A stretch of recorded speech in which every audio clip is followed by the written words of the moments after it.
Hey, hey, good morning. Happy Tuesday. Thank you so much for tuning in this morning. I've had a very long weekend, as you know. A lot of celebrations this weekend. My birthday, and we had bar mitzvahs, and I had a wedding of a very dear friend of mine who got married for the first time. So that was in Vegas, so a lot going on. But I'm super excited to answer your requests to bring on my one and only, my husband, the love of my life, Eduardo Ponte. He's going to join us today. I don't know what we're going to chat about, but I think you guys are going to come up with some really great questions, and I know you already have some. So here he is, and he's joining me in the same room. Come, Eduardo. Oh my God. Really? Now, let me explain why I'm wearing a mask. Can you hear me? I hope you guys hear me. I'm wearing a mask because underneath this mask, I'm premiering something for the world to see. I've never done this, and I want to do it and unveil myself live. My wife already has seen it because I don't walk around with a mask in the house, but you guys have not seen it. And so I want your honest feedback as to what I have under this mask, because my wife has given me very honest, dare I say, brutal feedback. Okay. Ready? 3. Ready? 2, 1. This. Hold on. Yeah, get in there. Show them. Guys, look at this. This is what he decided to do this weekend. So, you go ahead. I was sick of my face. And the advantage of being a man is when you're sick of your face, you can do something with your facial hair. And so I did this with my facial hair, and I'm not quite sure how long I'm gonna keep it, but for now, frankly, I kind of like it. When I catch a reflection of myself, I think, you know what, it's not that bad. So I don't know what you guys think, because I can't read without my glasses. Okay, so I'm reading, and I'm getting some great, nice change. I'm getting looking cool, love it. Love it, in caps. Honestly, I think it ages you a bit. Interesting. Well, I mean, I can just diet. Okay.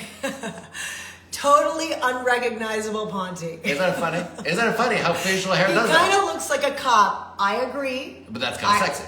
No? Not for everybody. Not for everybody. So, looking good. We're saying looking good.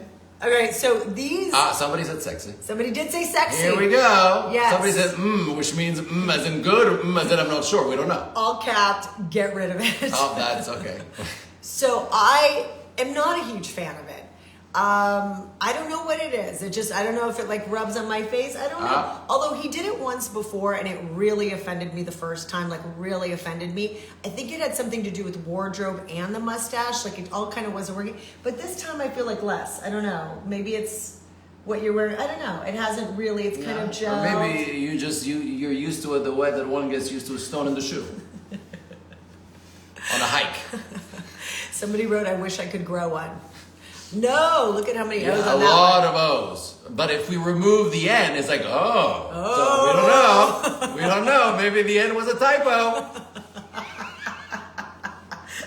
Okay, so welcome to my life. This is my partner. This is my partner.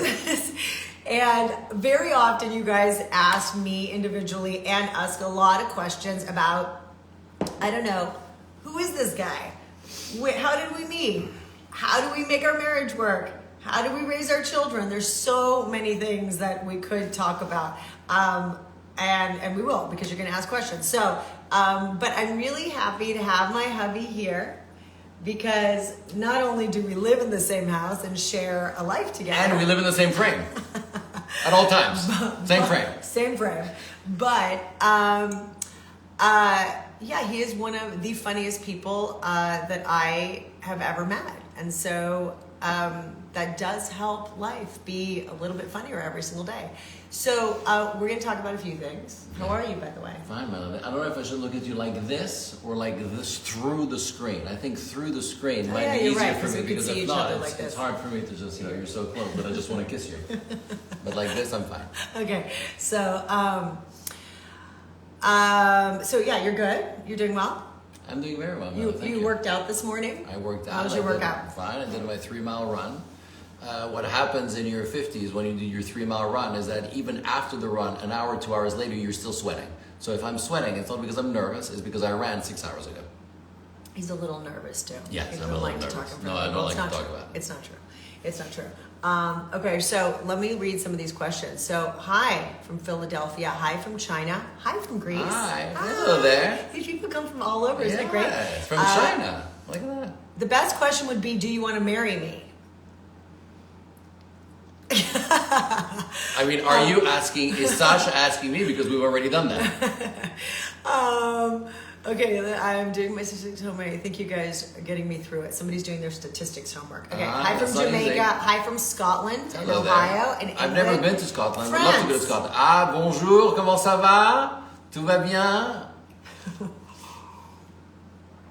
Okay, so Ah, c'è un'italiana. Hi from Italy.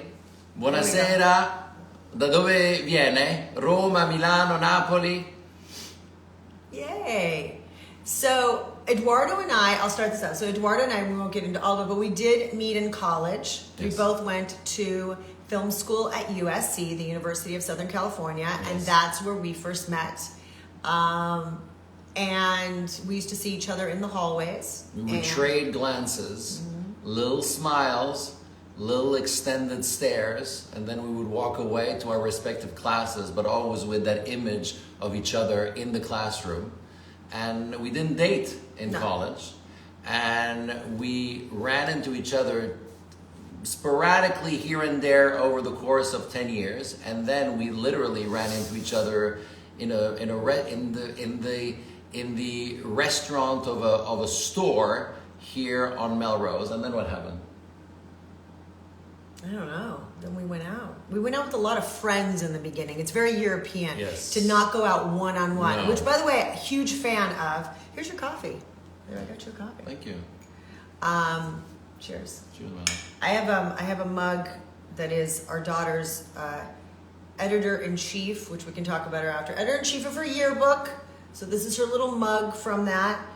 This is a big week for us as well. We're going to talk about because our firstborn is graduating high school. So a lot of emotions running through both of us individually and as a family. A lot going on. It's true. I left a message for Sasha on her phone, and on her outgoing message, there's still the voice of our daughter.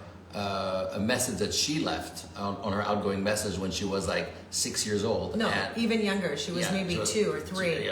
3 years old or 4 years old. And listening to that message as I was leaving mine, I broke down crying. So that's a problem. Yeah. Because when she leaves college, everything will remind me of her, and everything will lead me to tears. Yeah. There was a really sweet post that Jennifer Garner did yesterday.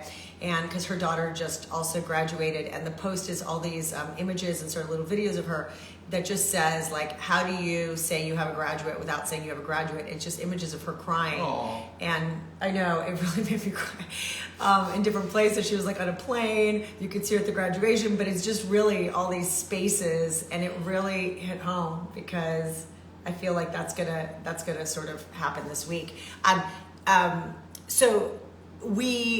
It's interesting because when you have this journey together, we starting by meeting and not dating in college, and then we back to what we were saying. We went out with like groups of friends, which is very European. You don't like go one-on-one right away.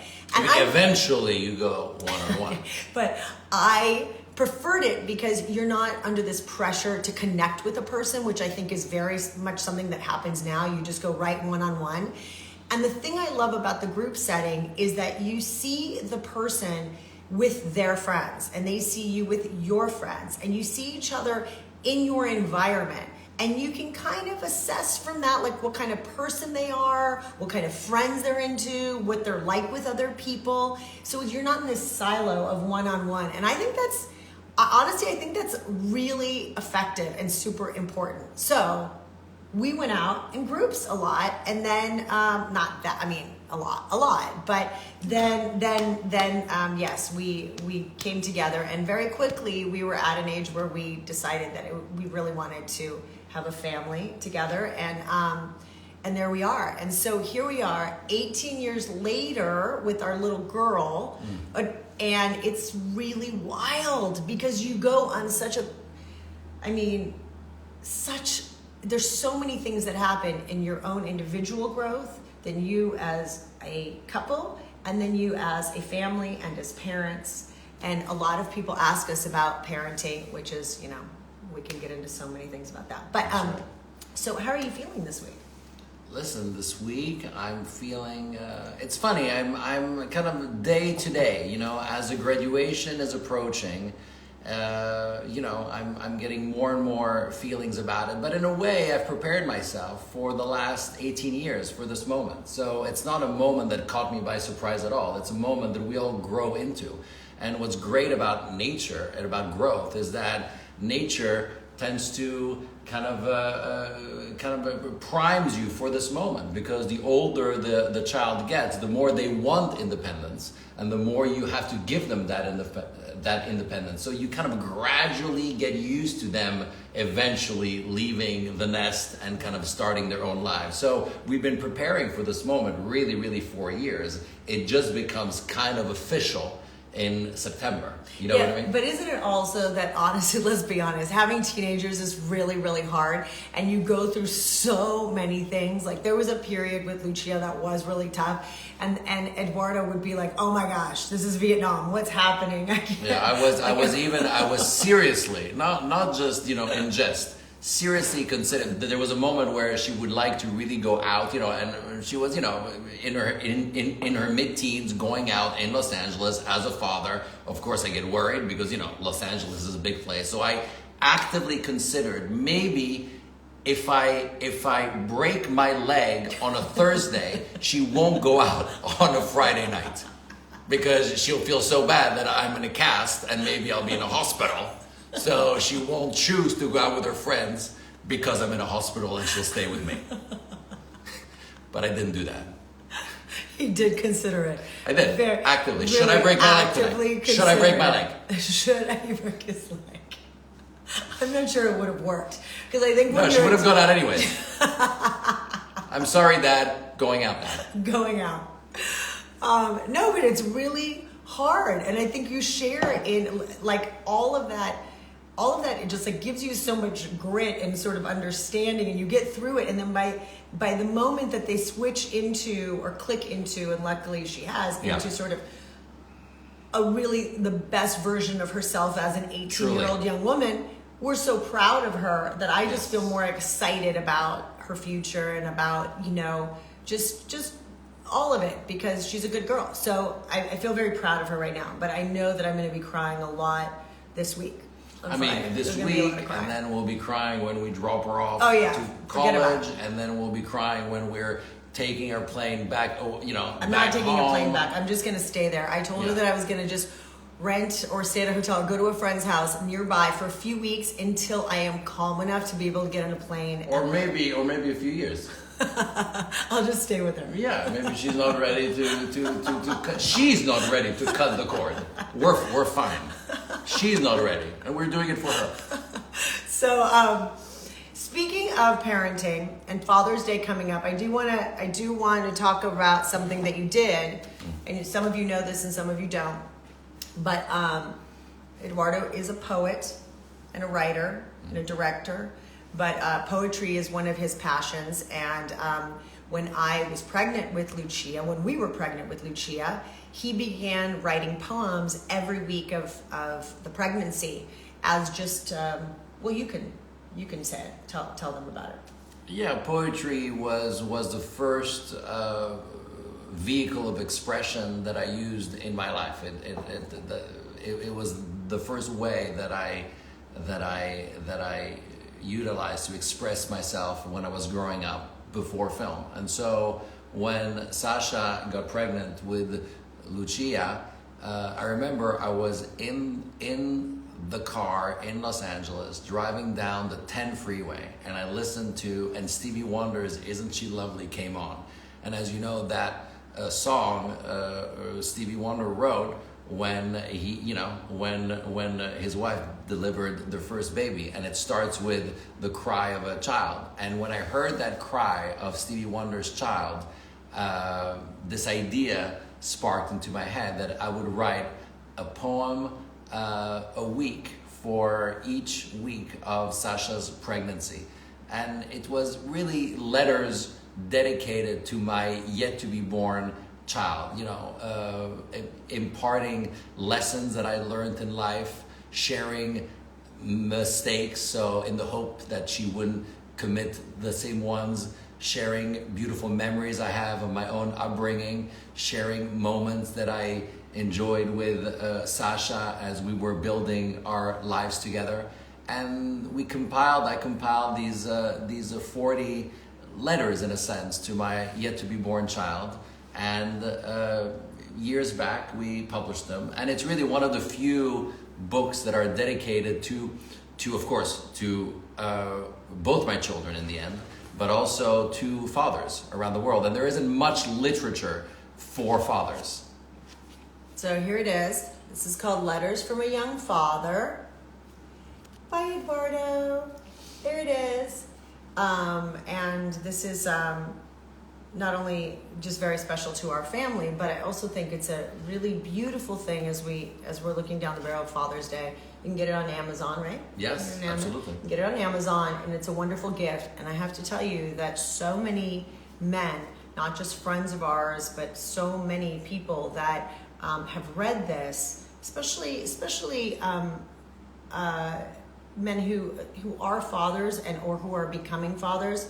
It really meant so much to them, because rarely do we see, I feel like, this point of view, right? As women, we go through, giving birth, and build a sort of just creating a life and inside of us and carrying that life for 9 months. But for men, it's like they're outside of that experience, and I feel like that's so unique in what you did and what you captured and what you were willing to share about your own life and your own memories of a childhood and your own father, and just personal stories. It's and our personal stories, because there's some things in there that are really just personal to our experience. Yeah. So it's beautiful. Check it out. But I just wanted to bring that up because it is Father's Day coming up. Yeah, I know. Your voice just goes up. His voice goes up. Okay, so let's see what else we have here. What do you guys want to talk about? Oh, somebody wrote that they enjoyed reading it, and it was really sweet. It's a great gift from the heart. They read your book while she was pregnant, and she loved it so much. Thank you. Sasha, tell us something in Serbian. Zdravo, kako si? I know something in Serbian. What do you know? Srećan Božić. The man speaks 3 languages, and he can say a few words. But Serbian is the hardest one. It's so hard. Because it's a whole other. Serbo-Croatian. Serbia is a whole other throat movement. Well, that is hard for me to capture. But I try my best. Okay, what do you do when you want to hear me speak some French? What's the word that you ask me to say? Parc. Go. It's park. Yeah. Say it again. Parc. Park. So now she's removed the R completely. Now it's Pac-Man. Now it's Pac. No, hold on. Do it again. Parc. Park. So now you put the R before the P. I can't do the R's. No, because in Serbian you roll your roll R, the R. and Also you don't. in Italian, yes. Yeah, I know, but so in Italian it's fine. You can say. Yeah. You know what she speaks? Actually, no. Her Italian, her phonetic Italian, when she speaks, she has very little accent. Like my very little accent. Very little French, accent. a little bit more because of the. But the problem with the R's, everybody makes this mistake. They tend to lean into the R's too much.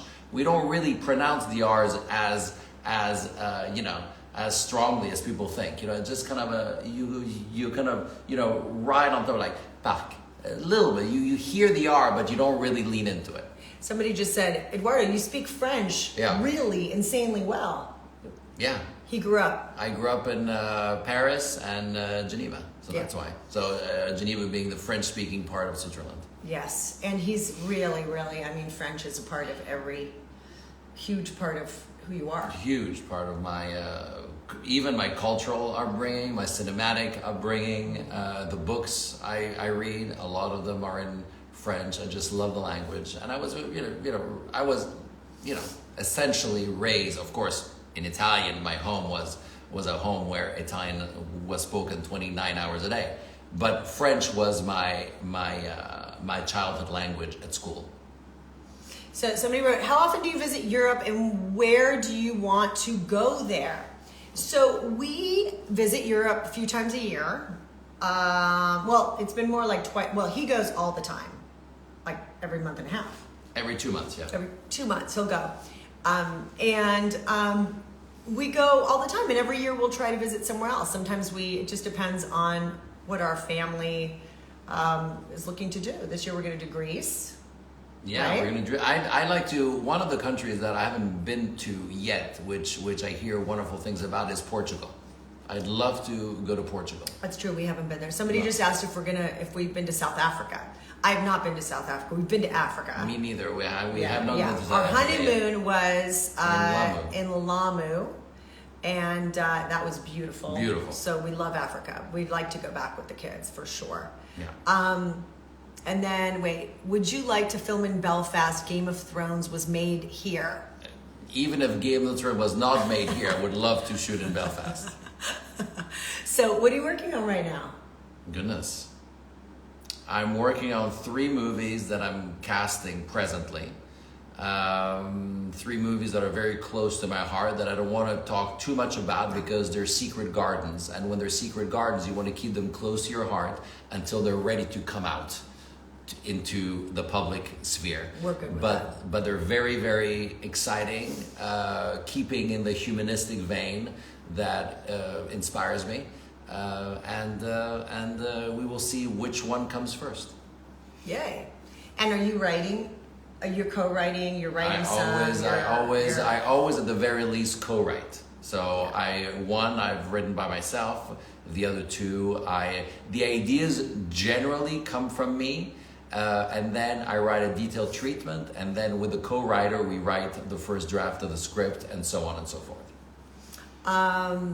And yes, we do have projects together. Yes, we do. We do. And we love working together. We made a film together years ago called Coming and Going. That's still on. Where can you find it? Yeah, I think that you can watch it on, I think you can watch it on Amazon, actually. Watch it on Amazon. It's called Coming and Going. It's a comedy. And it's a comedy. And it stars me and Reese Darby, who's hilarious. And Fionnuala Flanagan. And a lot of other very funny people. And it was really one of the best times besides making the life ahead with you and being there with you. But even though I wasn't in it, it doesn't matter. I was there. And working with Eduardo is such a blast. And people always say, oh, is that hard? Is that hard? But it is hard. It is hard because he's a total pain in the ass. And because he's a perfectionist, and because when he like in the life ahead directed my mother-in-law, his mom, he knows us, and so he demands the best from us. So he doesn't just settle if there's something that's like good, but it's like if he feels in any way it's not totally authentically like who we are and the most honest performance, he just will keep going and going and going and going and going and going and going. And then we just go to rip his hair out and we can't because he doesn't have his hair. The reason why I don't have hair is because they have ripped it out. These are all the takes that they didn't want to do. Imagine how many takes they didn't want to do. Billions of takes. Wait, on another note, I just want to say, Eduardo did something. Okay, so the big trendy haircut right now for boys, the whole messy curly haired front with the flip in the back and the whole thing. I'm sure you've seen pictures of my son, of our son Leo, but like his hair has gotten really big. Okay, it's just big, and even when we cut it, it grows more and more. And Eduardo can't stand this haircut. Like he's so over it. He's like, every boy has this haircut. Just cut this hair. Do something else. I can't even see your face. And I so, can't Tuesdays. so the other day, he actually attempted to convince Leo that if he buzzed his hair, like for the summer or whatever, that it would grow back stronger and in fact help him keep his hair longer when he got older, so he wouldn't lose it. Should he have my gene? Because he might have Sasha's gene, and then he has beautiful Fabio hair for the rest of his life.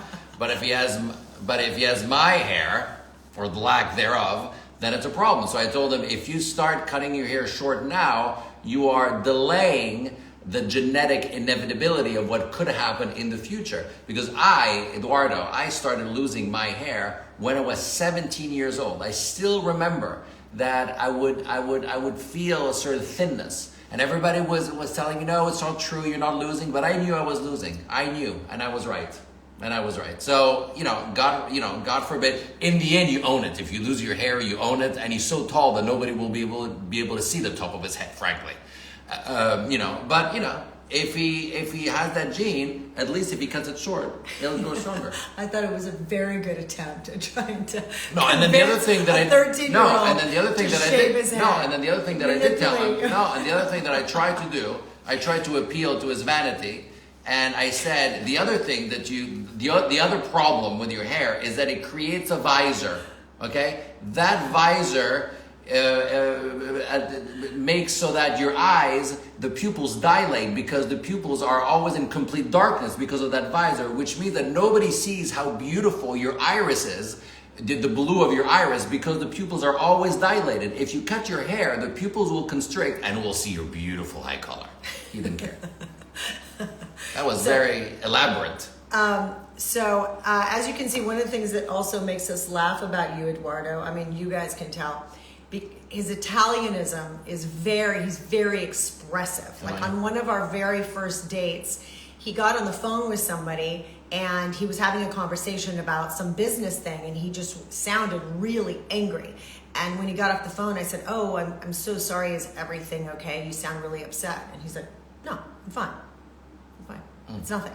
And so, lately I would say that one of the things that we keep trying to work out as a couple, even the other day, is that he'll get intense about something and say something, and it triggers a kind of response in me because I feel like even though I know him, I feel like it's like intense. And he said, "Why are you taking it personally? I'm not saying this, to you, don't take it personally." I said, "It's not personal. It can be unpleasant. I love you, but you know what I mean? It could be like, but you're not aware of that. You're not aware of the tone of intensity." And I should.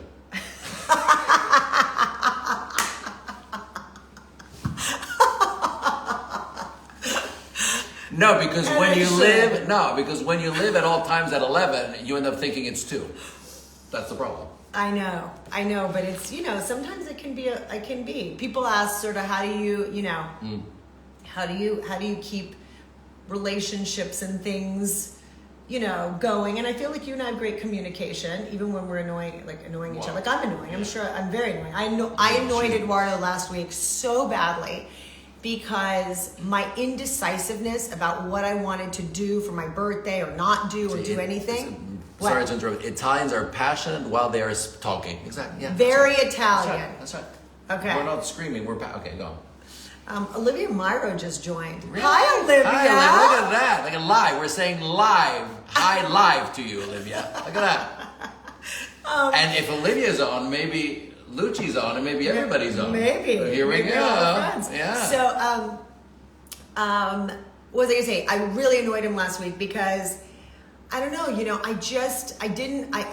we've had a lot going on and I really didn't think about myself in terms of like, oh, I want to do this for my birthday. I want to do whatever. It is what it is. As long as I'm, surrounded by people I love and get to see people and get a hug from my kids and maybe a nice card, it's fine. But he was super annoyed with me because every day he so sweetly asked, "What do you want to do for your birthday? What would you like me to get you? It was so kind of you," but every day I did not have an answer for him. And truly, I thought you were going to just throw me into the pool. Just throw me.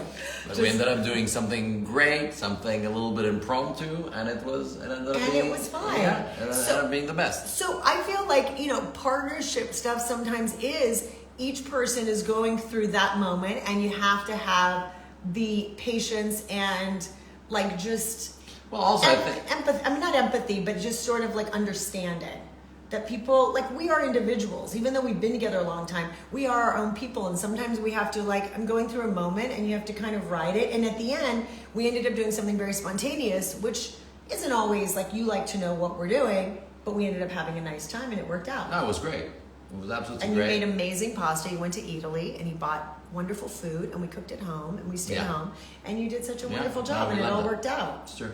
It's true. It was all fine. I think the secret to a marriage is the profound desire to make it work, and the profound trust that the person you're married with has your back, and vice versa.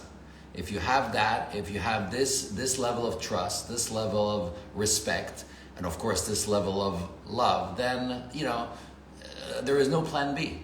The marriage is plan A, B, C, up to Z. It's every letter of the alphabet is the marriage. And that's how, you do it. Somebody just asked, how do you manage expectations when you're a perfectionist? It's a good question for... I think that you have to substitute the word expectations with hope. You hope something will come to fruition. You don't expect it. If you expect it, you set yourself up for disappointment. If you hope, then you do everything you can to live up to that hope. Somebody's asking, how did you know that you loved him, if I may ask? I just told... I don't even know. How did you know that you loved me? I never asked. Well, I don't I know. assumed because she said yes. I'll tell you, I just told this story the other day when I was at my friend's wedding. I think there's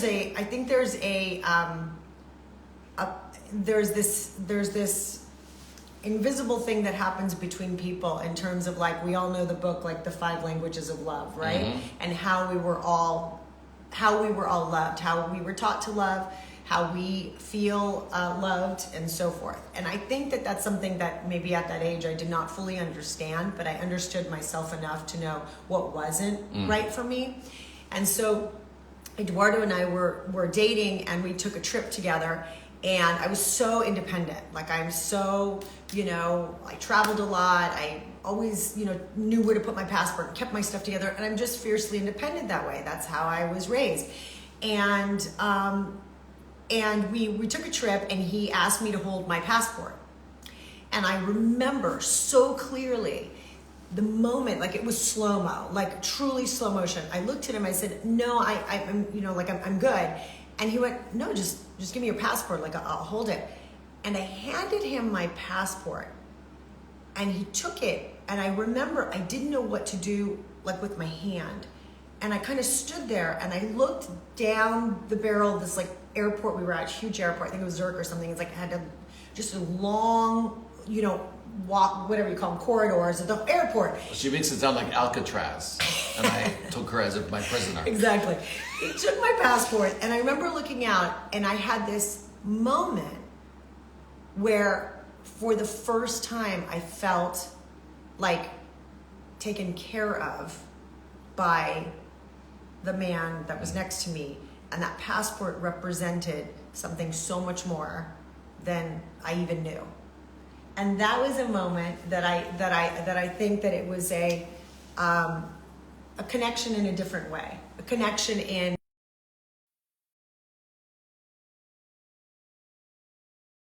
Hold on a second. In there. I don't know why that's calling it. Hold on. There we go. Anyway, so that's I think that was a really big moment. And then another question that somebody had is, can you share a fun fact about Sasha? There are so many, but they're inappropriate. So many fun facts. So, what are you talking? That sounds so. What? No, inappropriately funny ones that I really funny ones that I can't, that is very hard for me to.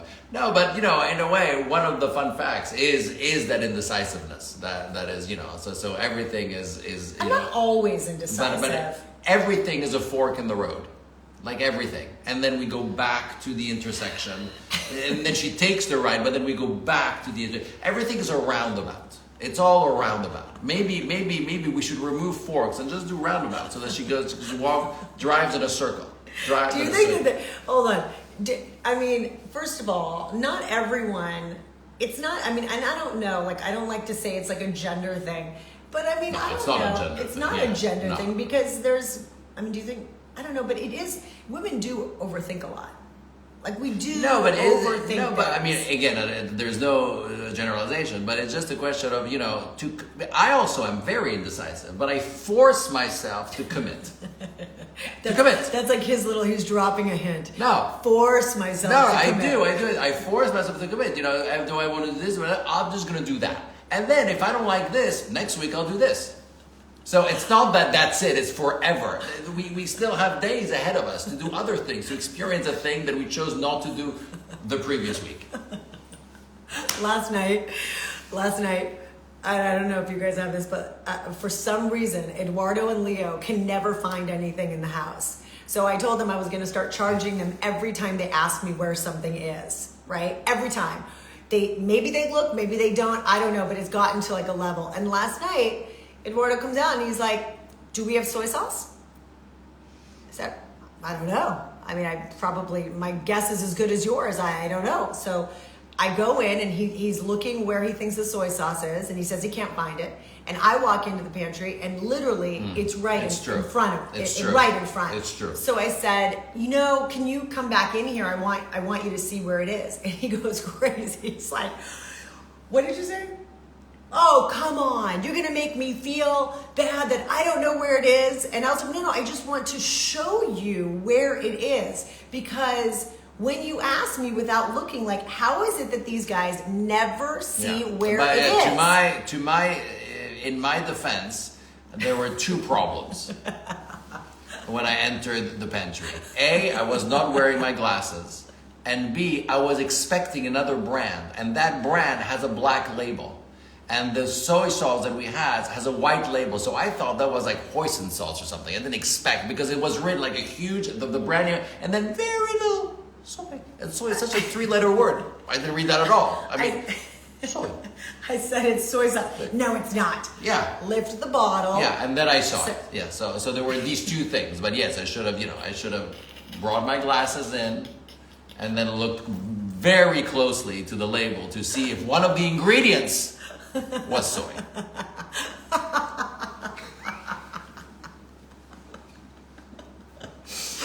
Oh my God. Okay, what else? What else do you have? Sounds like every male in my family. I'm just saying. Somebody did say that in all caps. Yeah. No, Okay. yeah. Yes, same issue. It's like my husband doesn't live in the same house. That's funny, actually. It's a man thing. Yes. Yeah, we call it boy eyes in our house. That's so kind of funny. funny. That's funny. How did you feel when Sasha was on Shameless? Listen, I was very proud of Sasha's character arc in Shameless. I was very proud of her performance.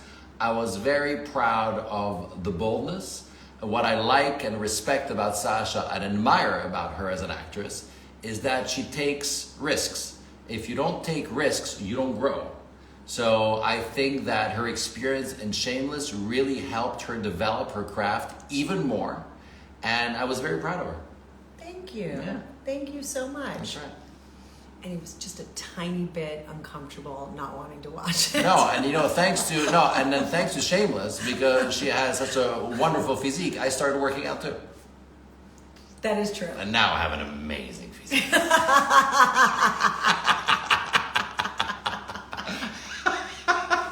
It is so true.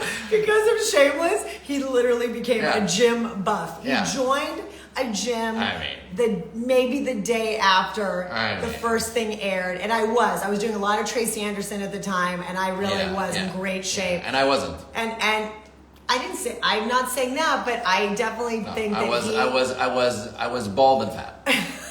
You were not bald fat. I can't change. You were not fat. Fat I can change. You were not fat. But you were not in the shape that you are now. No. And so like the next day he joined a gym, and I kind of like was, you know, I thought it was, first of all, it was great that you joined a gym, but I thought it was kind of funny. And then he really,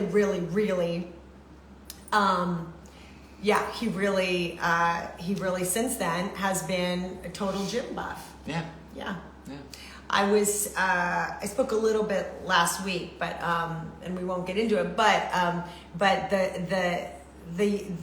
our friend Matt, who became his trainer for many years, is the gentleman that passed away in December. Our very dear friend, the one we were talking about last week with Dr. Dixie of cancer. Of It was his, melanoma. and yesterday, God bless his soul, it was his birthday. Yeah. So we're gonna say happy birthday to Matt, because we know that you're listening and we love you. And last week, our friend Adam, who's also friends with Matt, was over, and this little hummingbird came out just as we were talking about Matt. A little hummingbird came and just came up to the window where we were. And we both kind of stopped and didn't say anything, but felt this energy. This aura. This aura, and the bird came up to the window. It was the weirdest thing. I'd never had this experience. She came up to the window and just kind of stayed there. And Adam and I were both very moved. Yeah.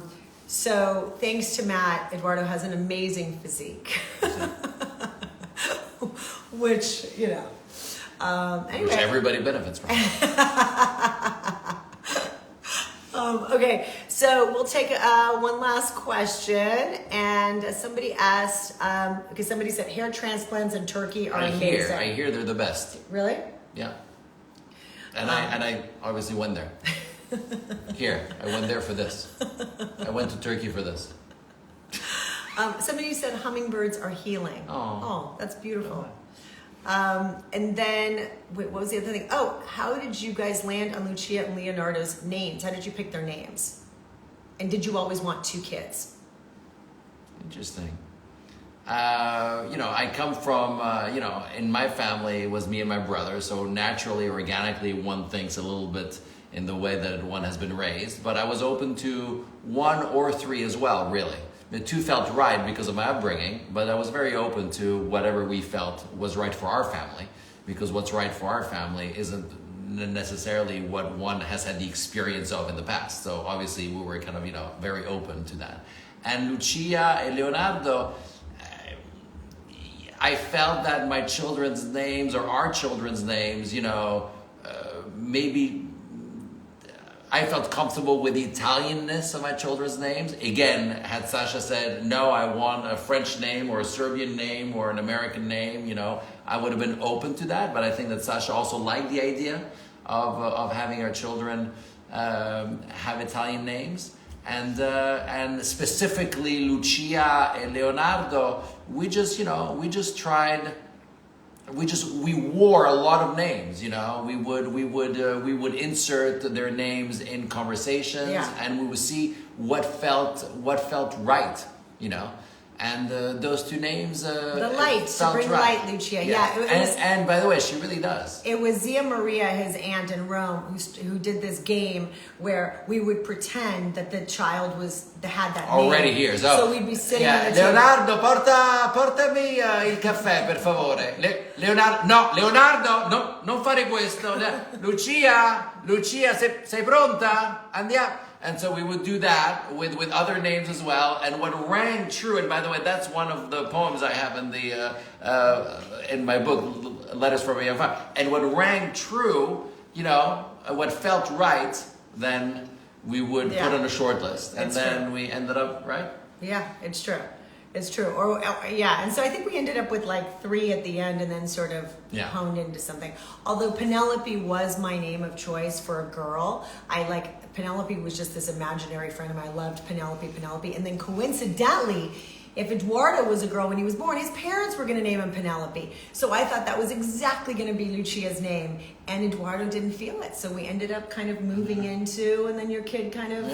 they're very happy they're perfectly fine with their names. And then Fortunato, which is Leonardo's middle name, was also an interesting story because my dad's like nickname was Lucky. Like everything about him, he was like a lucky guy, and they always just call him Lucky. And so I said to Eduardo, I know we can't name him Lucky Ponte, but can he have like a middle name that's something like this?